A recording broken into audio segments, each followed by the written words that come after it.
During recent severe weather, one newly married couple in Clovis was getting ready to take some photos. Yeah, and as the ceremony was underway, a tornado popped up nearby. Take a look as these photos were being taken. You could see there's the tornado right there.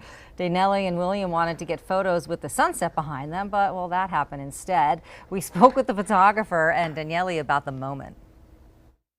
I walked outside the front of the venue just to take pictures of the venue for her. And as I rounded the corner, my phone went off and it said, "Tornado detected in your area, take shelter."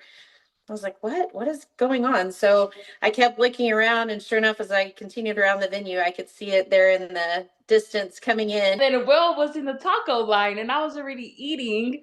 So I was like, okay, let's go get Will. So we got Will, and then we took a picture in front of there, and everybody, my guests, were like, oh, we should be good. Like, we're here.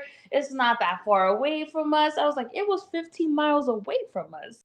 She and the photographer said no one was really scared. Danelli said the storm died down eventually, and many of her coworkers are now telling her to name their first child after a storm.